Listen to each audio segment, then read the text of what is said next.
Hi hello నమస్తే వాస్తవం టీవీకి స్వాగతం. నేను మీ దండుగుల శ్రీనివాస్. ఆర్మూర్ మాజీ ఎమ్మెల్యే ఆశన్న గారి జీవన్ రెడ్డి పైన ఆ పార్టీ నేతలు, ఆ పార్టీ అభిమానులు, కేసీఆర్ అభిమానులు, బీఆర్ఎస్ సోషల్ మీడియా టార్గెట్ చేసింది లేటెస్ట్గా. ఎవరి ఆర్మూర్ మాజీ ఎమ్మెల్యే ఆశన్న గారి జీవన్ రెడ్డి అంటే ఒకప్పుడు కేటీఆర్కు చేదోడు వాదోడుగా చట్టాపట్టాలు వేసుకొని తిరిగిన ఒక యువనేత, కవితకు దగ్గరగా నిజామాబాద్ జిల్లా పాలిటిక్స్లో యాక్టివ్గా ఉన్న నేత, ఇప్పుడు నిజామాబాద్ జిల్లా పార్టీ అధ్యక్షుడు కూడా ఆశన్న గారి జీవన్ రెడ్డి 2 సార్లు ఎమ్మెల్యేగా ఎన్నికయ్యాడు. మన లేటెస్ట్గా ఓటమి పాలయ్యాడు. అయితే ఆయన గత ఓడిపోయినప్పటి నుంచి చూస్తే కేసీఆర్ ఎట్లయితే ఫామ్ హౌస్కే పరిమితం అయ్యాడో, కేసీఆర్తో పాటే జీవన్ రెడ్డి కూడా ఫామ్ హౌస్లోనే ఉంటున్నాడు. సరే, ఆయన గురించి పెద్దగా డిస్కషన్ బయట జనాలకు ఎవరికి తెలియదు.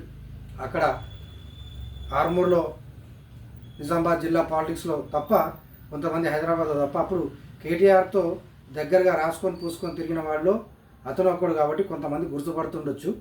అయితే ఇప్పుడు బీఆర్ఎస్ సోషల్ మీడియా, కేసీఆర్ అభిమానులు, ఆ పార్టీ శ్రేణులే జీవన్ రెడ్డిని టార్గెట్ చేశారు. మళ్ళీ జీవన్ రెడ్డి పేరు తెరపైకి వచ్చింది. ఎందుకు అంటే కేసీఆర్ ఓటమి పాలు కావడానికి, అంటే ప్రభుత్వం పడిపోవడానికి, కేసీఆర్ ఓటమి చెందడానికి గల కారణాల్లో జీవన్ రెడ్డి కూడా ఒక ప్రధానమైన కారణం అని చెప్తున్నారు. అది ఇప్పుడు డిస్కషన్కి వస్తున్న చర్చ. ఏంటంటే సోషల్ మీడియాలో ఇది కొంతమంది దీన్ని పోస్ట్ పెట్టి దానికి కామెంట్లు పెడతా ఉన్నారు. ఇది లేటెస్ట్గా దీనిపైన మనం డిస్కషన్ చేయబోతా ఉన్నాం. అంటే ఆర్మూర్ ఎమ్మెల్యే జీవన్ రెడ్డి పైన తీవ్ర వ్యతిరేకత ఏర్పడింది సిట్టింగ్ ఎమ్మెల్యేగా.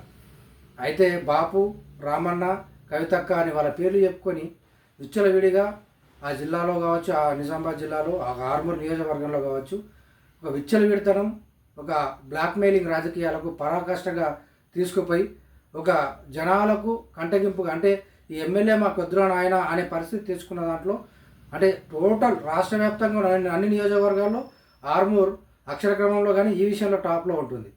ఆ విషయంలో ఆయన మొన్న మళ్ళీ 3వసారి కూడా పిలిచి కేసీఆర్ టికెట్ ఇవ్వడం, పని కట్టుకొని డబ్బులు ఖర్చు పెట్టుకొని కోట్ల రూపాయలు ఖర్చు పెట్టుకొని జీవన్ రెడ్డిని ఒడగొట్టేందుకు కొన్ని శక్తులు పనిచేసాయి. ఆర్మూర్ నుంచే కాదు, ఇంకా జిల్లా నుంచి కావచ్చు, హైదరాబాద్ నుంచి కావచ్చు, శక్తి కట్టుకొని, అంటే వాళ్ళ శక్తులన్నీ వచ్చేసి అతను ఒడగొట్టే ప్రయత్నం కూడా చేసి అనే ప్రచారం జరిగింది. ఘోర ఓటమి పాలయ్యాడు.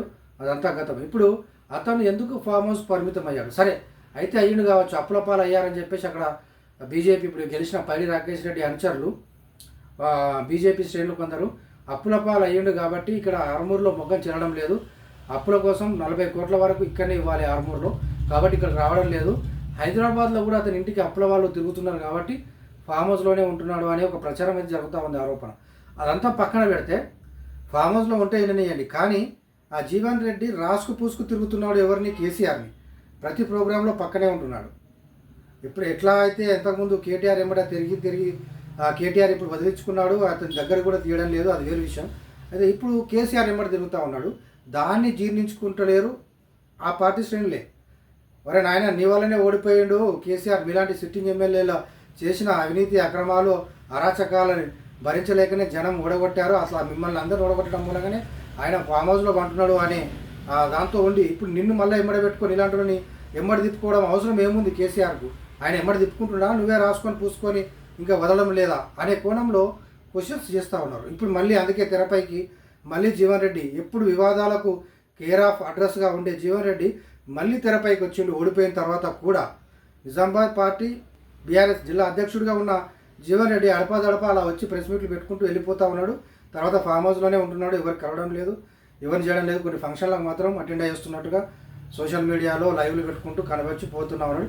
అంతవరకు ఓకే. కానీ ఈ తాజాగా అతని బర్త్డే, కేసీఆర్ బర్త్డే సందర్భంగా కేసీఆర్ పక్కనే కనిపించడం మూలంగా చాలా ఎక్కువ మందికి ఫోకస్లోకి రావడం, దాన్ని టార్గెట్ చేశారు బీఆర్ఎస్ శ్రేణులు. ఏంటంటే మళ్ళీ మా సారేమంటే నువ్వెందుకుంటున్నావు, ఆయన ఓడిపోవడానికే కారకుడి నువ్వు అనే రేంజ్లో, అంటే అంత పెద్దగా డ్యామేజ్ చేశాడా కేసీఆర్ కుటుంబానికి, పార్టీకి, కేసీఆర్కి అంత పెద్దగా జీవన్ రెడ్డి డ్యామేజ్ చేశాడా అనే చర్చ సోషల్ మీడియాలో జరుగుతోంది.